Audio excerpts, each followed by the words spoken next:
वसल्लम का मुजज़ा है और बेशुमार मुजज़ात हैं, बेशुमार मुजज़ात। जंग खंदक का मौका है, मेरे आका मौला सल्लल्लाहु अलैहि वसल्लम के मुक़द्दस शिकम अक़दस पे पेट पर दो दो पत्थर बंधे हुए हैं। हज़रत सैयदना जाबिर रज़ी अल्लाह ताला ने फरमाया अपनी ज़ौजा से कि अगर तुम कहो तो चंद अजिल्ला सहाबा और रसूलुल्लाह को मैं दावत दे दूं। उन्होंने कहा ठीक है, दावत दे दीजिए। एक बकरी का बच्चा है, थोड़ा सा जौ का आटा है, दावत हो गई, दावत कह दिया गया, कान में दावत बोल दी गई, या रसूल अल्लाह आप तशरीफ लाएं, थोड़ा सा जौ का आटा है और एक बकरी का बच्चा है, मेरे आका आप तशरीफ लाएं, 2-3-4 सहाबा को ले लें। मेरे आका मौला सल्लल्लाहु अलैहि वसल्लम ने ऐलान फरमा दिया कि 3000 3,500 सहाबा जो भी खंदक में शरीक हैं, तमाम के तमाम लोग चलें। हज़रत जाबिर के घर सबकी दावत, मेरे आका ने दावत दे दी। उस वक्त की खातून औरतों का भी अकीदा, सहाबिया का अकीदा देखें, मुलाहिजा फरमाएं कैसे अकीदे की सहाबिया हुआ करती थी। तो फौरन आए और आने के बाद कहा, गजब हो गया, पूछा क्या हुआ, कहा कि मेरे आका मौला सल्लल्लाहु अलैहि वसल्लम ने तो पूरे 3-3,500 जितने सहाबा हैं सबकी दावत करती है, अब क्या होगा। फरमाती हैं क्या ये रसूलुल्लाह ने कहा है, कहा हाँ, कहा जब रसूलुल्लाह ने कहा है तो फिक्र की जरूरत नहीं है, इसलिए कि जब आका फरमा दे तो वो हो के रहेगा। अब फिक्र की जरूरत नहीं, फिक्र की बात नहीं है। और दावत हो गई। उसके बाद मेरे आका मौला सल्लल्लाहु अलैहि वसल्लम ने फरमाया आटा गूंथा जाए। आटा गूंथा जाने के बाद अपना थूक मुबारक, मुकद्दस थूक लबा पे दहन दिया, कहा इसको आटे में डाल दो और जो हांडी पक रही है, जो बकरी का एक बच्चा है, उसमें जो सालन पकाया जा रहा है उसमें डाल दिया गया। मेरे आका मौला सल्लल्लाहु अलैहि वसल्लम ने फरमाया, मेरे आका फरमा रहे हैं इसको ढका रखा जाए, खोला ना जाए वरना बरकत निकल जाएगी। यहाँ तक कि मिल करके लोगों ने रोटियां पकाई, तमाम सहाबा ने सैर होकर के खाया। और उसी मौके पर एक वाक़या ये भी पेश आया कि जो अगला दस्त है, अगला दस्त अगली टांग को होती है, मेरे आका ने फरमाया ला के एक दस्त दिया गया, मेरे आका ने नोश फरमाया 2 ही होते हैं। उसके बाद से जब मेरे आका ने फरमाया कि 2 एक ला के दिया गया, फिर जो है मेरे आका ने फरमाया कि अगला दस्त लाया जाए, दूसरा आ गया। दूसरा आने के बाद मेरे आका फरमाते हैं और अगला दस्त लाओ। किसी सहाबी ने कहा या रसूल अल्लाह 2 ही होते हैं। फरमाया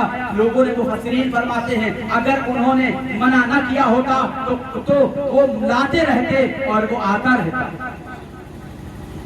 उसके बाद से यहाँ तक हुआ मामला, तमाम के तमाम सहाबा ने सैर होकर के खाया और चंद दिनों तक, 1 हफ्ता हो गया, न आटा खत्म होने का नाम लेता है, न सालन खत्म होने का नाम लेता है। खोल करके देख लिया गया, उसके बाद से आटा भी खत्म हो गया और हांडी भी खत्म हो गई।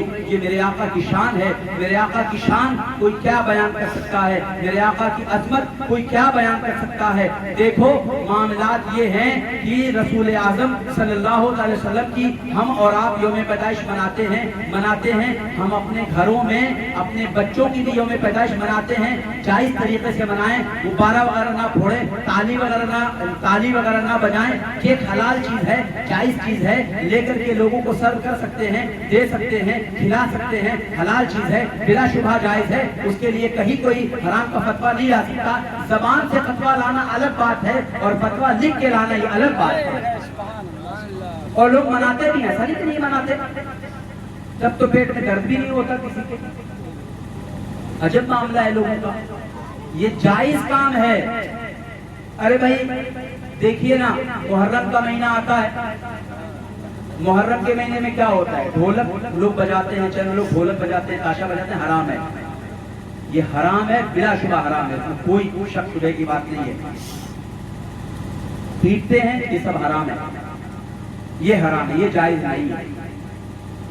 ताजियादारी इख्तिलाफी मसला है, ताजियादारी इख्तिलाफी मसला है। आला हजरत ने फरमाया है मुरव्वजा ताजियादारी हराम है। मुरव्वजा का मतलब होता है जो शियों में राइज हो वो हलाल नहीं है। शियों के तरीके पर आप ताजियादारी नहीं कर सकते, लेकिन ताजियादारी आज से नहीं, एक जमाने से हो रही है। और 10 दिन जब मुहर्रम आता है ना, लोगों के पेट में बड़ा दर्द होता है। आला हजरत की बड़ी याद आती है, आला हजरत ने लिखा है ताजियादारी हराम है, आला हजरत ने लिखा है ताजिया। अरे आला हजरत को एक ही बात पे मानते हो, आला हजरत ने तो बहुत कुछ लिखा है, और बात में तो आला हजरत को गाली देते हो, इस बात में आला हजरत को मानते हो, आला हजरत को नहीं मानते।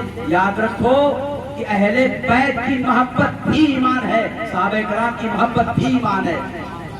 अब महीना आता है ना तो हम अहले बैत का तज़किरा करते हैं, हम हजरत इमाम हसन का तज़किरा करते हैं, जिन्हें रसूलुल्लाह ने रसूलुल्लाह ने इब्ने रसूल कहा है, अपना बेटा बना करार दिया है, जिसके बारे में रसूलुल्लाह ने फरमाया है मेरा बेटा हसन सैयद है, दो मुसलमानों के गिरोह में सुलह कराएगा।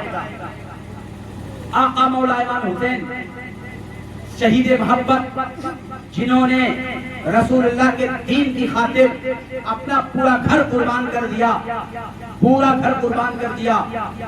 22,000 का लश्कर जर्रार यजीदियों का, यजीद पलीद का आया, लेकिन आप डटे रहे, इसलिए कि नाना जान की उम्मत बचानी थी। ऐसे ऐसे लोग निकल गए कि यजीद को भी हक पे बताने के लिए बड़ी कोशिश करते हैं। यजीद ने काबा शरीफ पे हमला नहीं कराया, ये तारीख नहीं मालूम है। यजीद ने 3 दिन तक मदीने की औरतों को अपने फौजियों के लिए हलाल नहीं किया था, ये मसला नहीं मालूम है। उसके बावजूद भी कुछ बेशरम बेगैरत उसको जन्नती बताने की कोशिश करते हैं। शराबी वो, जानी वो, नमाज छोड़ने वाला वो, दाढ़ी मुंडा वो, औरतों का नाच कराने वाला वो, शराब पीने वाला वो, शराबी बदकार बदबख्त, उसे भी जन्नती साबित करने के चक्कर में पड़े हुए हैं। अरे कब्र में कौन तुम्हारे काम आएगा, कब्र के सवाल कौन आसान कराएगा, हश्र में किसके नाना की सिफारिश लेके जाओगे? क्या तुम सिफारिश नहीं मानते? क्या तुम नहीं जानते कि रसूल आज़म सल्लल्लाहु अलैहि वसल्लम सजदे में तशरीफ ले जाएंगे 50,000 साल का हश्र के मैदान में?